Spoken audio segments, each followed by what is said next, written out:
bit of background on us. Paul and I started New Flow Phoenix. We're going on to our 8th year. It's about 7.5 years ago. We started it basically in my garage, and we just kept growing it and growing it. And like John said, we have about 8 crews now, about 60 employees. We have a Phoenix office and a Tucson office. And it's everything you're feeling and our feeling, we're dealing with the same thing. Feel those pains. I'm just grateful for the team I have, from sales to operations to our office. It's been really a fun road, and we're excited for the future. I'm Aaron Simpson with iFix Pipe. Started the company over 3 years ago. Before that, me and Steve, my dad, we had ran a company, Trenchless. Been with New Flow since, what was it, 2000? I think before we started mine, 2001. We started doing trenchless stuff in about 99, 2000, doing pipe bursting, stuff like that, and then got into line building more. Been doing that, scaled up a business from 2000 to 2008. It was sold. We sold it to a bigger company, scaled that thing up to probably about 23 guys in the trenchless division. They would fluctuate between 21 and 25 guys. Ran, and I can't remember how many crews back then. I think it was like 12 different crews that we would run. So back then we had actually divided between the water side and the sewer side. Steve took over the sewer side, I took over the water. So that's where I focused from 2008 until 2018. Decided I was going to leave. I started my business in 2019, and then Dad joined me back again in, is it January, February? What's that? April came back. So that's been a big help for me. Just like scaling, we talked about, finding employees and stuff like that's been the hardest thing. But with us, we are, in the 3 years, when I left, it was me and one guy. And now we fluctuate between 9 and 12 guys, depending on the job market. So that's where we're at now. I'm Ray Michaels. I'm the owner of Maui Plumbing. I started the business about 11, 12 years ago, just myself, one truck. We are now at about 55 employees. We do plumbing and fire protection. We do both new construction service and lighting. So we kind of like to say we're the one-stop shop for anything pipe related. I think this year we're on track to do about 11 million in revenue. That's pretty evenly divided between all the sectors that we touch, between service, lighting, fire protection, construction work. It's really great to be here with you all and kind of feel not so alone in the horror stories and the challenges that we all face. So thank you all for being here. Awesome. All right, so let's jump in. Early days, when you're just in the field, what was that like, New Flow Phoenix? Those are long days. Like, there was multiple times where we had night jobs going on and daytime jobs going on. We didn't have enough depth in our crew to have multiple crews, and so we would just do work days and then work nights. And so you and your brother? Yeah, us, and we might get my son to come out, or we try to bring somebody else along, but we didn't have enough money at the time to afford it. Like, everything we had in the business fit in our van. Besides our Jetta we tow behind the van, but that was everything. Everything was inside that van: cameras, liners, epoxy, inversion stuff, everything. And how did it, back in those days, brand new startup, obviously Paul had some experience in pipe plumbing, so he had that benefit. But what did that day look like for him and then you as well? So I kept my day job. Like, I was a teacher at the time, and so I had to do that, and then we'd go and install after work and do that. So Paul would. You need more than one guy to put a liner. Well, Yeah. you did at least. Yeah, so it would take 2 of us. So just a lot of hard work, and digging our own cleanouts, digging their own access pits, and then going and installing that. It was just long, hard days. I think hats off to our wives more than anybody. Our wives didn't see us very much at all. So, we stand up here like we were the successful ones, but really it was our wives that we had to go to them and say, hey, we have a crazy idea of starting a business, and they had to sign on to that and pick up all the slack at home that we weren't there to help out with, and just the uncertainty of the future and all that kind of stuff. Just took a lot of faith on their part. So Sure. we're pretty blessed to have awesome wives. Absolutely. Aaron? Long days, just like him, when I started it again, all over again, restarting it in 2019. again, that was sun up to sundown, doing the liners, getting those jobs, making sure they're successful. And it was just one guy with me, which he's still with me to this day. It was just long and hard, you know, and that growth pains, that's probably the hardest thing when you're starting out new. Because one thing is you gotta have the money, right? You don't wanna get over your skis and get too far out where you fail, you feel like you're gonna fail. But if you don't spend, you can't grow. You know, that's where we got to that point where it's like you have to keep investing. So me and my dad, we just took the motto, like the first 3 years, that's all we're gonna do. We're gonna invest, and that's helped me the most. But those days were long and hard, but it was successful. I mean, we paid for stuff like, I mean, nobody's business within that first year. But we're talking about, we took on projects that me and one guy should never have took on, but we were willing to do it, and it worked out. Yeah. I think I'd echo a lot of those sentiments. It's long days, and you know, you're wearing a lot of hats, right? There's days I remember, you know, working 8 to 10 hours in the field and having to come home and do office work, you know, for another 4 hours. So I certainly don't miss that, but I'm very glad to have gone through it, because the greater the pain, the greater the impact, the greater the personal growth. You know, I think that early on, one of the issues I had was, you know, as an entrepreneurs, we always subject ourselves to trial by fire, and we're used to building the airplane while we're flying it. And I think I took that same kind of concept and applied it to employees, and that's not really how a lot of people work. We're kind of an interesting group. We have a high risk tolerance, but I think that was one of the challenges I faced early on, was figuring out how to get people to grow with the company. Yeah, absolutely. Eric, how do you know when it was time to grow another crew? Besides working nights and days and still doing your day job while growing the business. Probably the biggest thing that helped us to grow to a second crew and even to a third crew is getting a full-time sales guy. That's probably one of the best things we did. And it's hard to find somebody that can go sell pipelining, because there's not a whole lot of people that do that. In fact, right now I've got people in this room that are my sales team that crush it, and none of them have had any plumbing background. You know, we've got one that had construction background, another one that had restaurant background, another one that had carpet cleaning background. But they were all good people, they were all like-minded, like us, and they were willing to learn it. But our sales in the beginning were like this, like we would sell a job, then go install it, and then there was nothing on the calendar. And we'd go sell a job, so it was constantly, so it's hard to hire people, you know, full-time when you don't have consistent work coming in. And it's really hard to be the guy selling it and then turn around, changing your clothes, and go and install it, and keeping that to be something you can live with. So we found some good sales guys, which are not easy to find. We did find them, and they started bringing the work in. Once you have that work coming in, and you've got a calendar of about a month out of work, then it's time to get another crew. You know, that's how we started scaling for that. You can start to see it coming, and so you start saying, hey, we need to hire some more. You got to find some more people. You have a crew of 4, and then you then say we're going to buy another vehicle, we need some more equipment. You take that crew of 4, you hire 2 more guys. Now you got 2 crews of 3.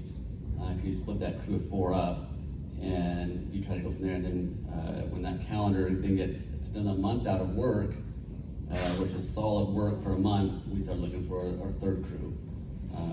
Right now in this environment, if I had to give any advice, one, it's really hard to scale right now when you can't buy a truck because the trucks aren't available. You can't get equipment from, you know, corporate sometimes because that's not available. So it's great. You gotta throw that salt in there. well, no, I'm just saying be smart about it. My point is just be smart about it, because with where we're headed as we were talking with our team just last Monday, John had a good talk with them and say, hey, we're just looking at where the environment's at with our company and where the country's at, and we're not in a growth, for us personally, we're not trying to grow anymore. This is for right now, because we just see what's coming, and we're not sure if that's the right idea for us. We want to be able to maintain what we have. We don't want to let people go. We've never had that opportunity, that need. We don't want to go there, and so we're just trying to look at the future, where it's headed, 6 to 8 months from now. And so I just share that with you. If things, all things being equal, if you didn't worry about where interest rates are and stuff, I would say once your calendar is a month out, with solid work, then I'd look for another crew. Or if you get a big job, like we had one situation where we sold a job that was gonna last about 8 months. It was like 236 condo apartments. They all had the exact same cookie cutter. It was just the main from the vent down out to where the tied in, and it was about 40 feet long, and it was like 236 units, like that single floor, not, just real. It is a perfect training ground, like the perfect training ground. And so we knew that, hey, for the next 8 months, I've got work that I can just bring in, and I had put one crew there. I didn't have to have a truck. They gave us a spot. We could just leave all of our stuff there. So my truck I could then use for the other crew. And so sometimes you get a job like that, and that's a good time to think, hey, this is a good time to grow to another crew because I don't have to buy another truck. All I need to do is get another camera and some line equipment, and I'm ready to go. And so sometimes the job might dictate when you can go to that next crew. And then it gives you 8 months to find a truck, because when that job's done, now you're gonna be ready for them to go to that next, now you have to have work for that crew that was just stuck at that job for 8 months. Yep. Yeah, we took a similar approach. I looked at what our backlog was.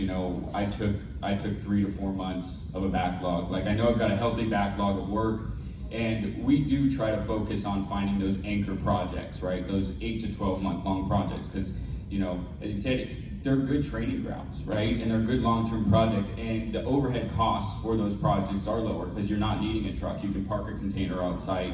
You've got consistent work for the guys, and then I can worry about the next 4 months after for the rest of the year. I've got the first 8 covered, now I'm looking at the next 4. So I think just having that healthy backlog, and somebody once told me, if you build it, they will come, right? We're always kind of hesitant to hire people like, oh, I don't know if I'll have the work. And the last thing we want to do is go through the effort of hiring somebody, finding that right person, not having enough work for them. But personally, I've never experienced that. Pipe's never going to stop breaking. And I think if you do a good job on training and retention, then the work will naturally come. I don't think anybody in this room has experienced a lack of pipe breaking. So I think just knowing, hey, I'm at capacity. I can't take on any more work. What do I do now? Because you want to satisfy the market demand. The last thing you want to do is let a job go, right? I think that just pains every single one of us, having to say no to something. Especially when you first start out a company, you're saying yes to everything. Right? So it almost becomes habit because you don't want to say no to everything because you're afraid the work's not going to come. So I think just, focusing on building people, right, and building the team, the work will naturally come. I've never experienced otherwise. And so how did you approach, take me back about a year or 2 ago, just started out business, one crew's fully booked up. How did you approach building that next crew? So it's real similar to what these guys are doing. When you start seeing it 2-3 months out, how do you retain those customers? So we had a model, like we were sitting there, we will unstop these people, no charge. We will keep them flowing to keep that customer, just so that your competitor can't have it. So we did that, but you still got to have that as a crew. Our problem was training, right? So you got to get that crew built. We would take our second lead, and that would be our next liner guy. But as far as like scaling up from there, you got to keep on pushing those guys to learn, right? Yep. To be able to scale. But I like 3 to 5 weeks. That's what I like. I love when we're 3 or 4 months out. Like right now, we're good until January, but that's not good for business, Right. for customers. Right. So we're in the same boat. Like right now, we want to scale up. We need to scale up. It's vehicles and equipment, right? So we did, as soon as you came out with a UV, that was instant. We bought in, we wanted it, because the way I looked at it is, I can throw twice as many liners in per day with that one crew. So actually doing UV. Is that what you guys see? Yeah, Two that's what my guy does. He Wow. does twice as much as what he previously did. And then with the IMS Cutter Network reinstating, so we can do longer liners, no Easier, faster. gapping, you can get in and out faster. Beautiful. We still sell that to the customer, but in the end, that's actually helping me because I'm able to get that job done in half the time. Awesome. So it actually, scaling up that way, I didn't have to have a crew because I just took advantage of putting money in a certain place, you know what I mean, and equipment. Yep.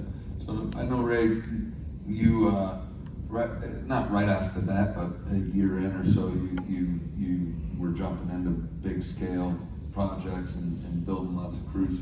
Tell us about that experience and what you would do differently if you had it to do over again, and how you do it now. I would have developed a career path sooner, right? Like I had said previously, you know, I was used to subjecting myself to trial by fire. We have a saying in my VP, it's called FITFO. It's figure it the F out, right? And that's just kind of how we do business as entrepreneurs. We're just half the time rolling the dice and guessing. So, and that doesn't apply to most people. So I think putting together a training program, or at least a career path for people that was gradable, so people knew where they stood, right? And we didn't really know where everybody stood. You're like, well, that guy, you know, he can do 2-inch. Well, he's not good at the jetter. Well, he's not good. And we never had anything really to evaluate people on and to tell them, hey, these are the things we need you to work on, right? These are the skills that you need to acquire in order to get that next pay raise. I think that would be the first thing I would do. If I could change anything, that would be it. You know, this is a little segue, but I know we have what you use. Can you explain this for them? I can let you know.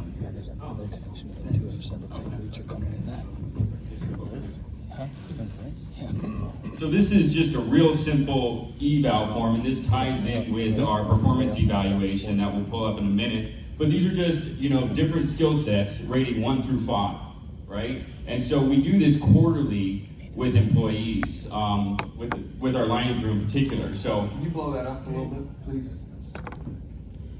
You can just talk to the owner there, just tell them we can win this one for the price one. So that one. That's the one. That's the guy that's You guys see that or a little bit more? he's selling it. He's the one who's selling the house right. is that a little better? So it's a scale of 1 through 5, and the scoring chart's right there. Number 1, everybody starts out number 1, right? They need to learn. They need to be instructed. Number 2, they can complete the task with some supervision. They need to be instructed a little bit as they're completing the task. Number 3 is they really don't need any supervision completing the task, but they need somebody to QC and QA them. And number 4 is they can complete the task. I can assign that somebody, hey, go measure out and build that liner, and he can do it, no questions asked. And number 5 is they can instruct others. You really don't know the work or the content unless you can instruct other people, right? And so we just go down the list every quarter, and people we found love the feedback. They love to know, hey, I need to work on, you know, I want to use the jetter. I've never run the 3500 PSI jetter. I need to know how to do that. I need to know how to measure and build 2-inch because I've never done that. Or I need to know how to do VACLs because this gives people a career path. And if you scroll back up, and especially safety is something we've started focusing on now, you know, because that's the first thing to go out the window, right? So we actually look at safety very heavily during the eval process. You know, could you scroll up again? I'm sorry to safety real quick. I just want to get this point across. It's the bottom. You know, following all safety protocols. Are they using PPE? We had a bladder explode about a month ago and got epoxy in somebody's eye, right? Simply because he wasn't using his PPE. And do they complete the JHA form, which is our job hazard analysis, right? Every job we go to, they have a form they have to complete. What are the potential hazards and how do I avoid them? Is it a paper form or digital? It's a paper form because we actually have an audit on the back. So the supervisor will come around, they'll look at the form, and on the back, we're just making sure that they're filling out everything appropriately. Sorry, see if you could scroll upwards again, all the way to the top. And so you can see on the right, you know, our pay rates based on the scoring chart, right? So everybody starts out at 30 points because everybody gets a 1, and we start everybody out between $18 and $22 an hour. And as you go up, when you get to 150, basically you've got all 5. You're looking at a salary, you know, you're basically a working superintendent or a superintendent position at that point. And this also ties in, and Megan, if you could open up that Word document.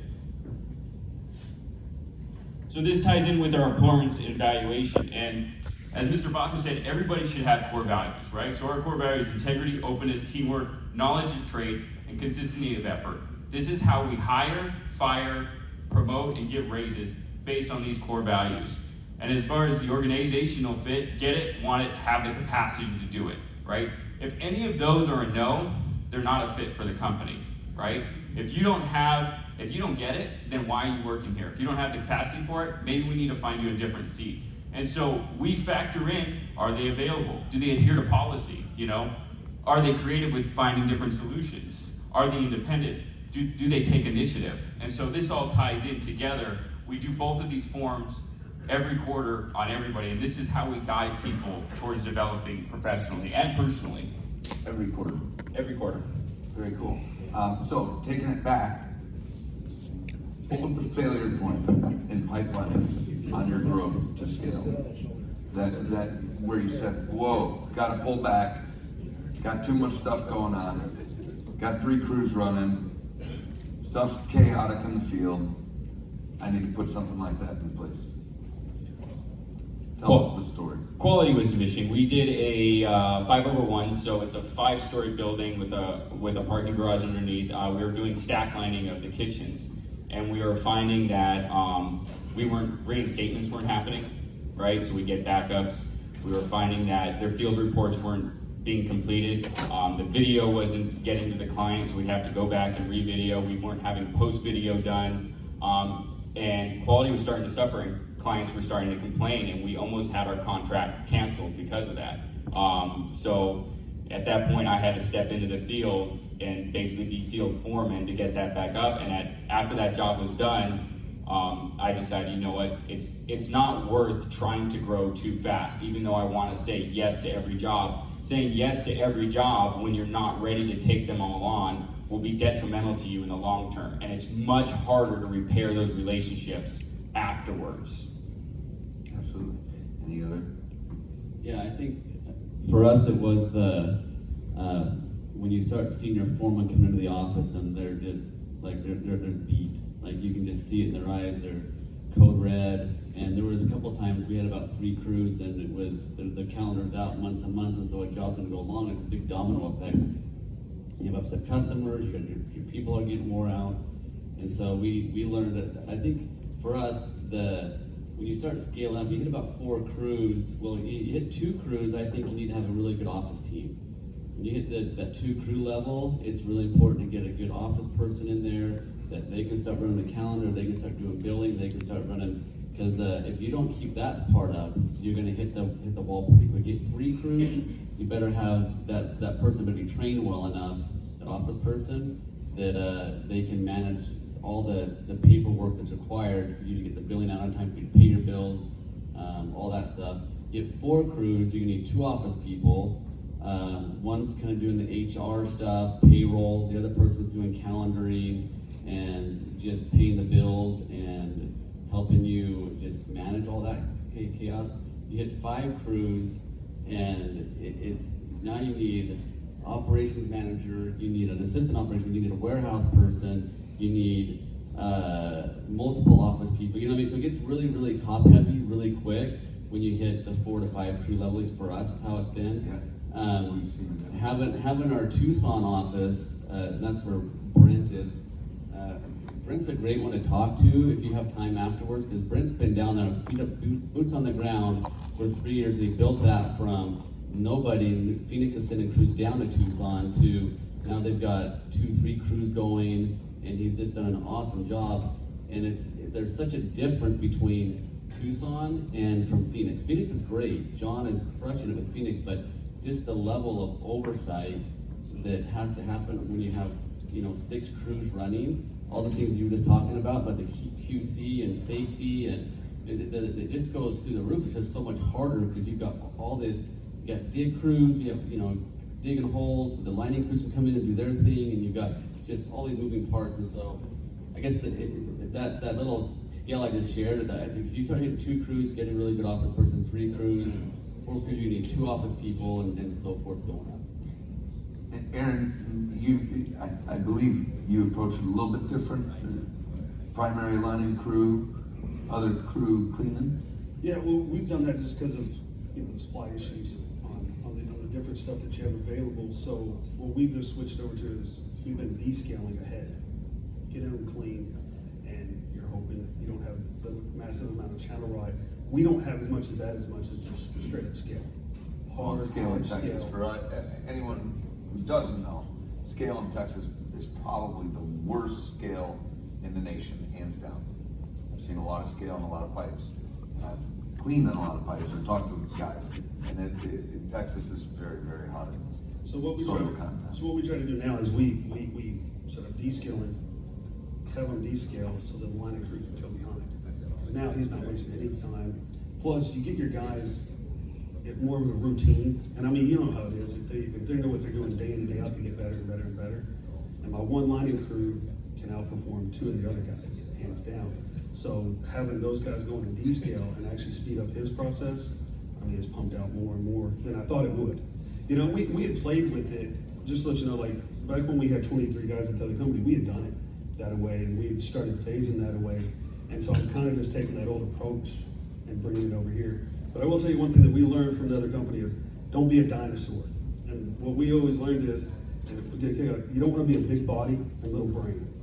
And see, that's what happens in companies. Sometimes you can expand so big, you don't have the brain power behind it. You know, so like the approach that they're saying, like slow down, it's well worth it, because we've seen what it does in other companies and how it fails. Right. So, And guys, just a note to that, their pipe is fairly straightforward, like it's plumbed well, for the most part. 2-3 bath house, you know, main trunk or building drain, branches running off, kitchen, bathroom, blah, blah, blah. Not a whole bunch of this, that, the other, channel rot like Jason was talking about earlier. It depends on what conditions you're lining in, that you could get away with doing something like that, where you've got newbies or younger staff that handle the cleaning but aren't really ready for the lining. You know, that's gonna be a regional thing. That's gonna be where you need your plumber guy, or you as the plumber need to look at your market, look at your pipe configuration and go, like we were talking about with the projects that are cookie cutter, where you bring in and you're able to build a crew on the backside.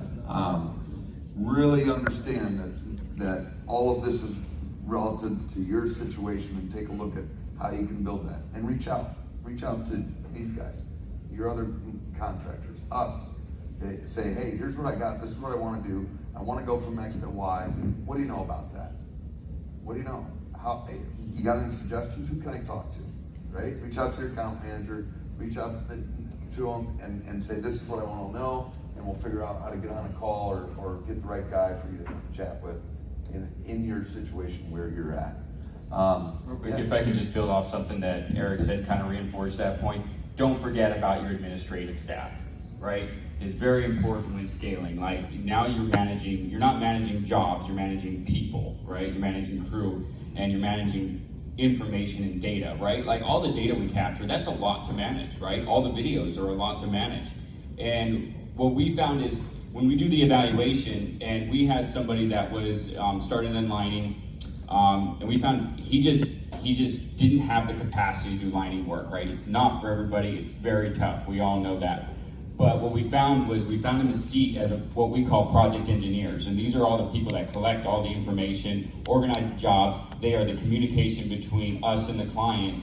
And he fit right in there. And he had a concept of lining, of how the process worked. And so don't forget to also train your office staff, right? Don't forget to build that part up, because if you don't build that part up, it's never gonna work, right? Because now you're just running pure chaos.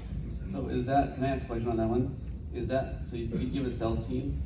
Is that Yeah, right? I have a sales team. So they sell the job, and then that contract goes to the engineer? Yeah, the contract goes to the project engineer. And what does he do with that? Like, what's his job? So he takes the contract, develops the scope of work, right, for our crews, and he puts together the appropriate forms, so the JHA forms. Do we need are we just cleaning, or are we lining and we need pre-wet out checklists, right? So he's making sure that our guys in the field are complying with all the documentation that we need. He's also reviewing all the video footage, right? Because if we're doing post-cleaning, after cleaning, and post-lining videos, like he needs to make sure all that's getting back to the office in a reasonable amount of time, right? So he can get that to the client and make sure that they have that information.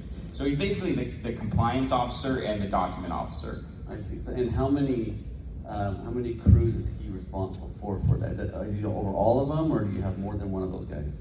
We have, so because we don't just do lining, we do service, we do fire protection, and we do construction projects, we have 6 project engineers, and it really depends on their capacity, right? If you've got we just finished a high school, that high school required a project manager and a project engineer, right? That's all they did? That's all they did, you know, because it was prevailing wage, it was Davis-Bacon, the compliance on that and the documentation on that was very onerous. Whereas if you've got, you know, 3 or 4, well, I think you guys class them as A, B, and C, right? If you've got 4 Class Cs, well, that's probably just one project engineer can handle that. So situation dictates, right? I never apply like one single like methodology on like, no, you oversee 3 crews. Well, he could probably oversee 5 on 5 small projects. But if you're doing a complicated project like a hospital, right, where your documentation has to be very, very good, that's probably just calls for 1. And they do a clear through closeout, like all documentation clear to closeout. Yeah. Here's your warranty, thanks so much. Yeah, from start to close, right? They're involved from the very beginning in our pre-con process and all the way to the end where we're doing the evaluation of the job. At the end of the job, we do a start, stop, continue evaluation. What do we need to start doing? What do we need to stop doing? And what are we doing good at that we need to continue doing? Like that. What about, sorry? No, it's good to hear the different ways of doing things, you know, like, I kind of want to get my team to go out and go to Maui, you know, I want Oh, to. please come. We'll put you to work. Don't worry about it. I think But no, but I put that out to everybody, if you've got the time that's probably my favorite part about the summit. In fact, it is my favorite part. As much as I love listening to you, Tom, and everything you do. No, I don't. No, but really, it's just to be able to hear the different ideas, and so, yeah, I think build those relationships between licensees, so that you can visit each other and see how we do it. Because that's probably the hardest thing about what we do is that there's really, at least for Paul and I, there was nobody that we could follow. Like, you know what I mean? There was nobody that was like, hey, here's the process to do it. It was just like, here's your license, and here's your equipment showed up in my garage. Good luck. And it was like, go line pipe, you know?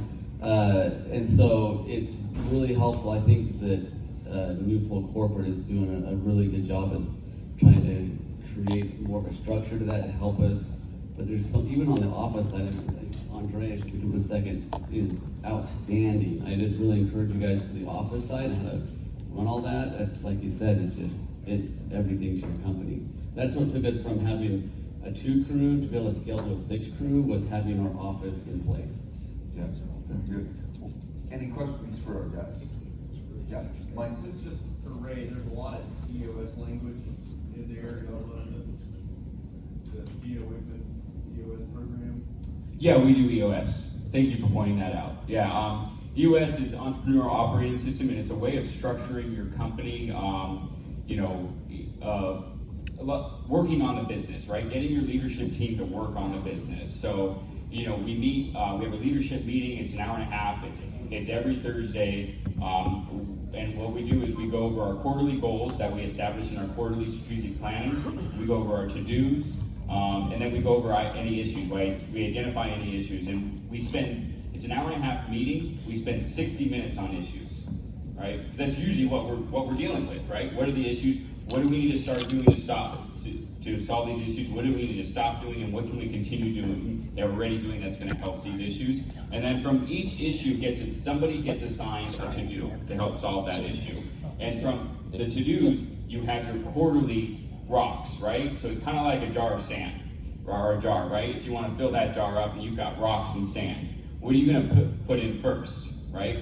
If you're just focusing on your to-dos, your sand, you're going to fill that jar up, because we all have a capacity, right? You're going to fill that jar up with sand real quick. You're never going to meet your quarterly rocks, your big goals, right? So you do your rocks, and you break it down into to-dos, and it's just kind of a way of keeping everybody accountable, because everybody's assigned a to-do and a quarterly rock, and you certainly don't want to show up in front of your peers without having your to-do done, right? Because it's embarrassing, because so it's a way of holding everybody accountable.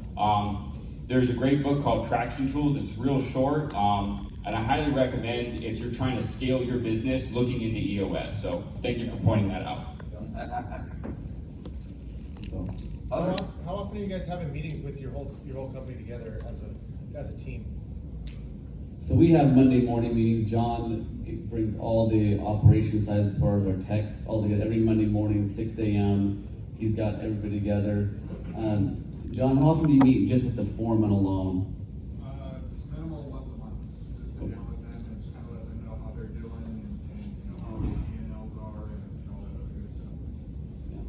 As far as a whole company where we get sales team, office team, all that, it, not very often. That's usually like at our like Christmas parties and at our summer. We try to do 4 activities, at least two to 4 a year, depending on the schedule.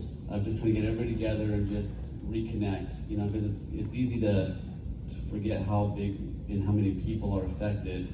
And you start bringing the spouses and the kids together, like, this is really awesome. Yeah. It's really cool.